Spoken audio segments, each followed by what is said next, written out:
My name is David. Years ago, I worked the graveyard shift at a tiny gas station convenience store stuck out by itself, way off the beaten path.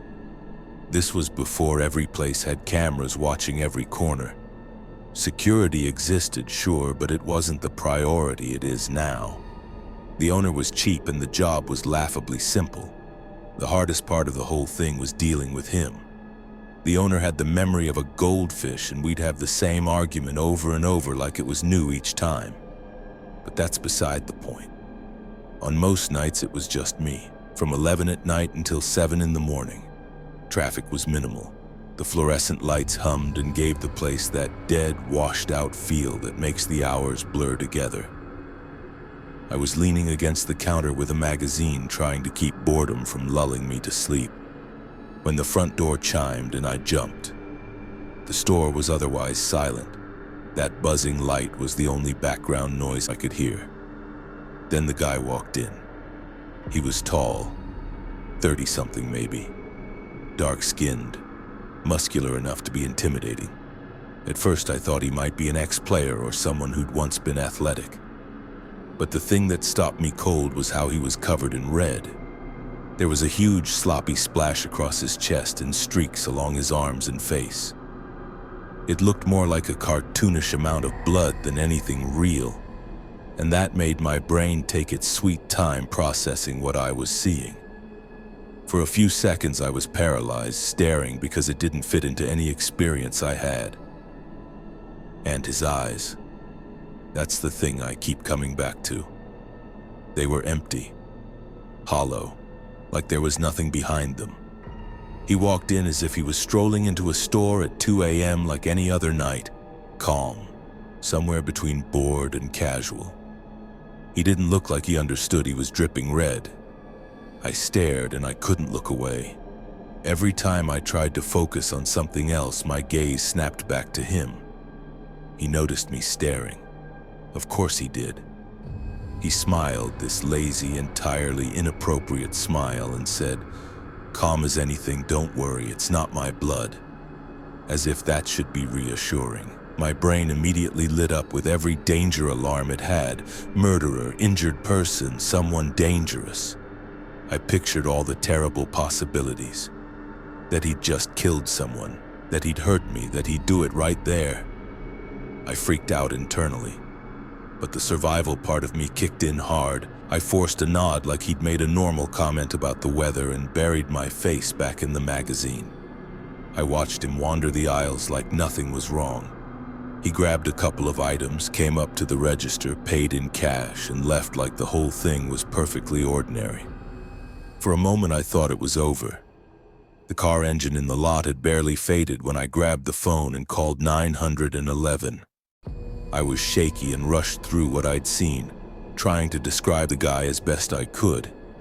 The dispatcher was asking questions when the door chimed again. I cursed. Another customer now would be the last thing I wanted to deal with. But it wasn't a new customer, it was him. He was back and he looked furious. I hung up as fast as I could, but not fast enough. He had seen me on the phone, I'm sure of it. He stormed up to the counter demanding if I'd called the cops. I lied and said no, but he wasn't buying it. He heated up quickly. The hollow eyes filled with rage. And in a blink, he was across the counter. I don't mean he climbed up. He launched himself like something out of a movie and tackled me, and the next seconds were a blur of panic and pain. He was strangling me. I'd never been in a fight like that. Instinct took over. Kicking, scratching, biting. Anything to get him off. His blood or someone else's smeared over me as we rolled across the floor. I genuinely thought I might die. In the chaos, I tried one last-ditch bluff. I screamed that I had a gun and I wasn't afraid to use it. It was a total lie, but something about the way I said it made him stop. He scrambled up and ran for his car. I lay on the floor, stunned, covered in red and adrenaline, and listened to his engine peel out. The police arrived about 10 minutes later. They saw me and quickly went after him, tracked him some distance that night, but I never heard of any arrest. Nothing showed up in the news. The whole thing vanished as if it had been a bad dream. For months after, the memory of that night sat at the top of the list of terrifying things that have ever happened to me. The attack itself was the most frightening physical thing, but the image I can't shake is how he walked in like a normal customer with those empty eyes and the obscene amount of blood on him. The not knowing who he was, why he was covered in blood, and why the police never followed up, never stopped bothering me.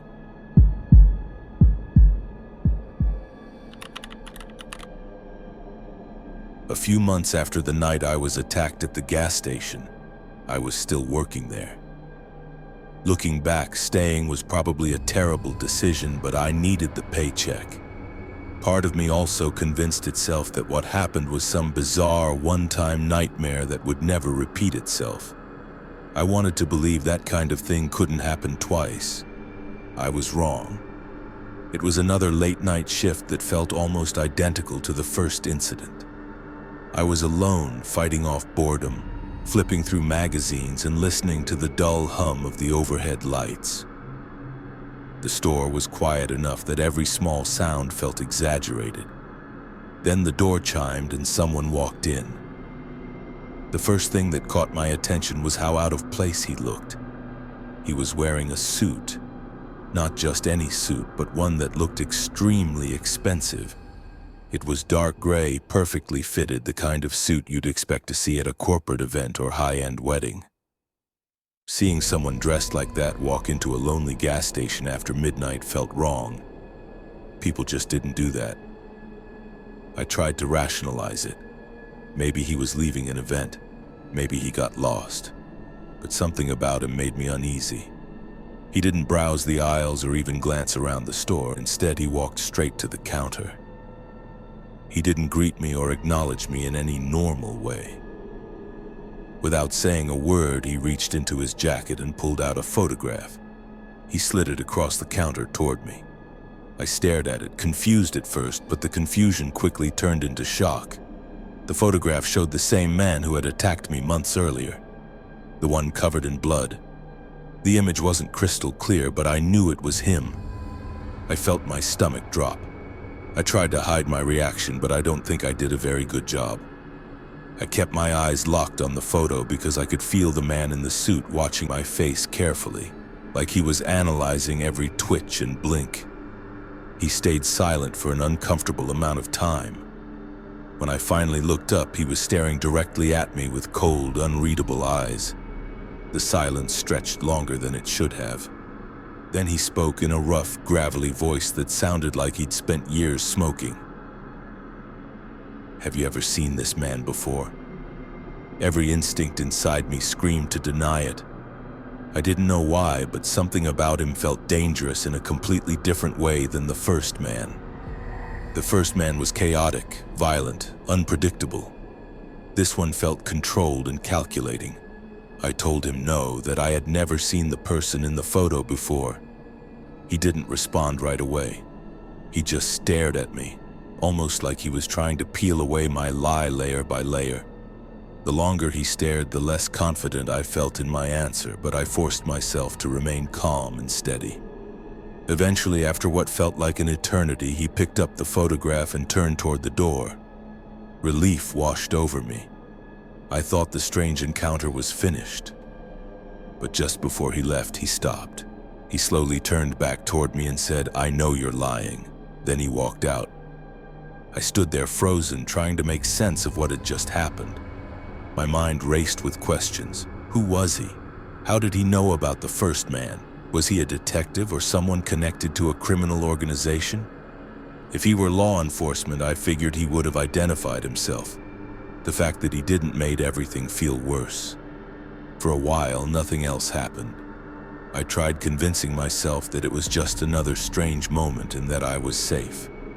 But a few weeks later, I started noticing something that made my stomach twist into knots. I began seeing the same silver SUV repeatedly. At first, it was parked across the street from the gas station during one of my daytime shifts. That alone wasn't enough to concern me. But then I noticed it again in the parking lot of the grocery store where I shopped. A few days later, I saw it parked on my street. That's when alarm bells started ringing in my head. I'm not a paranoid person, but seeing the same vehicle in multiple unrelated places over 2 weeks is hard to ignore. I was almost certain it belonged to the man in the suit. The thought that scared me most was how he might have figured out where I lived. I lived alone, and the idea that someone could track me like that made me feel completely exposed. I told myself that if I saw the SUV again, I'd call the police discreetly.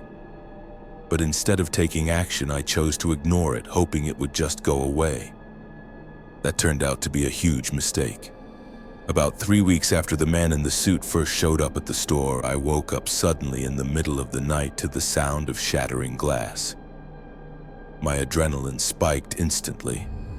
I grabbed the baseball bat I kept under my bed and rushed into the living room. The house was small, so it didn't take long to realize no one was inside.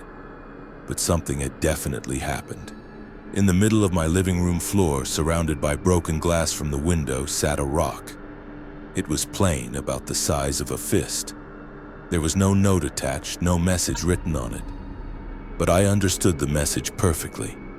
Someone had been watching me. Someone wanted me to know they could reach me whenever they wanted. That was the moment I realized I couldn't keep living like that. I didn't know what kind of situation I had gotten tangled up in, but I knew I wanted out. The next day, I quit my job at the gas station. Shortly after, I started searching for a new place to live. It took me a little over a month, but I eventually found a small, unremarkable apartment in a town a few hours away. After moving, I never saw the silver SUV again. Things slowly returned to normal, and I managed to find another job without much trouble.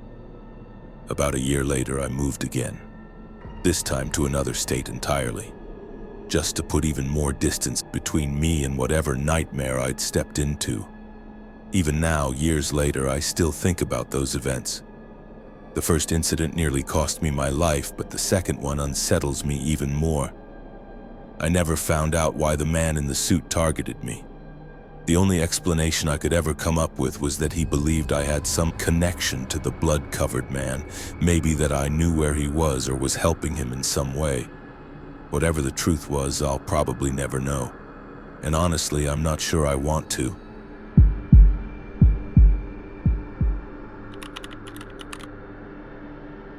This happened about 8 months ago, and even now I still catch myself replaying every second of it in my head. That night, I was driving home from a job site that was about 3 hours away from my house. The job had dragged on much longer than expected, and by the time I finally got on the road, it was already past 10 at night. I was completely exhausted. The kind of tired where your body aches and your brain feels like it's wrapped in fog. A 3-hour drive normally wouldn't bother me, but I had spent the entire day working non-stop, and I didn't have nearly enough caffeine in my system to stay alert. My truck is also several years old, nothing fancy, no lane assist or smart driving features, just an old reliable vehicle that requires full attention. About 45 minutes into the drive, I realized I wasn't going to make it home safely if I kept pushing myself. My eyelids kept drifting downward, and I had to physically shake my head to stay awake. So I pulled into the next gas station off the highway. It was around 11 by then. I filled up my tank, smoked a cigarette, and stood there debating my options. I still had more than 2 hours of driving ahead of me, and I knew I couldn't do it in my current condition. So I decided to take a short nap right there in the parking lot. I'd slept in worse places before, and it didn't seem like a big deal at the time. I parked in the far corner of the lot, shut off the engine, leaned my seat back, and fell asleep almost instantly. When my alarm went off, it felt like I had blinked and an hour had passed. I wasn't fully rested, but I felt alert enough to continue driving. The parking lot was completely empty now.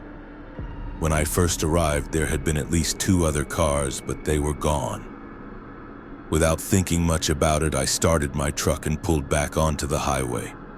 For the first 20 minutes or so, everything was normal. The highway was nearly deserted, and I found myself slipping into that autopilot mode where muscle memory takes over. I wasn't falling asleep, but my mind was drifting. Then I started hearing something strange. At first, it was just a faint thumping sound coming from somewhere behind me. It took a while for my brain to even register it as unusual because I was still groggy. I turned down the air conditioning so I could listen more carefully. I glanced over my shoulder a few times, expecting to see something rolling around in the back seat. But there was nothing. I figured it might be one of my tools shifting around in the truck bed. It didn't seem serious enough to pull over, so I decided I'd check it when I got home. The noise didn't stop, though. It actually started to irritate me. Eventually, I turned the radio up to drown it out. At one point, frustrated, I slammed my hand against the steering wheel and cursed out loud. Oddly enough, the sound stopped after that. For about 10 minutes, everything was quiet again. I felt relieved, mostly because the noise had been driving me crazy. But as my mind cleared from the adrenaline of getting angry, I started thinking about how strange it was that the sound had stopped so suddenly. If it had been a loose object or mechanical issue, it wouldn't just stop because I got frustrated.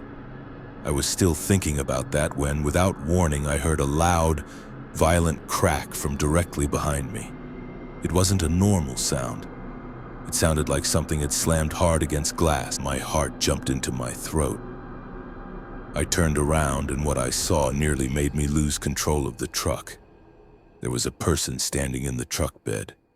He was banging on the glass divider between the truck bed and the cab using one of my tools. It was dark, but I could see him clearly enough. He was moving wildly, slamming the tool against the glass over and over like a caged animal trying to break through. His movements were frantic and savage. I can't even properly describe how terrifying it was. I panicked and swerved, partly out of fear and partly hoping I could throw him off balance. The truck fishtailed, and for a moment I thought I was going to flip the vehicle. Somehow I managed to regain control and skidded to a stop between the right lane and the shoulder. My mind was spinning, but the moment the truck stopped, I ripped off my seatbelt. I don't know what came over me. I'm not a confrontational person, but adrenaline pushed me forward. I threw open the door and ran toward the back of the truck. As I rounded the side, I saw a man in a hoodie climbing out of the truck bed. He jumped down onto the road and sprinted toward the tree line beside the highway. I chased him for a few seconds before realizing how stupid that was. It was pitch black out there, and I had no idea if he was armed. The confidence drained out of me instantly, replaced by pure fear. I ran back to my truck, jumped inside, and sped off without looking back. After driving a few miles, I pulled over again because my hands were shaking so badly I could barely hold the steering wheel. My brain felt completely overloaded. I stepped out to inspect the damage. The glass divider behind my seat was covered in cracks. It wasn't fully shattered, but it was close. One more solid hit would have broken through. I climbed into the truck bed to see what he had used to smash the glass, but before I could find the tool, something else caught my attention. There was an object sitting back there that definitely didn't belong to me. It was a small trash bag, tightly wrapped and twisted multiple times like someone had tried to seal it carefully. It was about the size of two clenched fists. The bag looked damp, and as I leaned closer, I noticed a horrible smell. It was foul, like rotting meat or spoiled food that had been left in the sun. I didn't want to touch it, but I knew I couldn't leave it in my truck either. Trying not to think too much about it, I picked it up as carefully as I could and threw it toward the trees off the side of the road. I got back into the truck immediately and started driving again. As I gripped the steering wheel, I noticed something that made my stomach drop. My hands were tinted red. The bag had been coated in something thick and red, and now it was smeared across my skin. I felt sick, but I kept driving. I wiped my hands on my jeans and focused on getting home as fast as possible. I never reported the incident to the police. I didn't even tell anyone about it until weeks later when I finally mentioned it to a few close friends. I got a friend to replace the cracked glass in my truck without asking questions, and life slowly went back to normal. Looking back, the only explanation that makes sense is that the man climbed into the truck bed while I was asleep at the gas station. I don't have a cover on my truck bed, so he could have easily slipped in without me noticing. He must have stayed completely still during most of the drive, lying flat so I wouldn't see him in my mirrors. It was the only time in my life I've ever truly felt like I was seconds away from dying, and even now, every time I hear an unexpected noise while driving at night, I can't help but check my mirrors, just in case.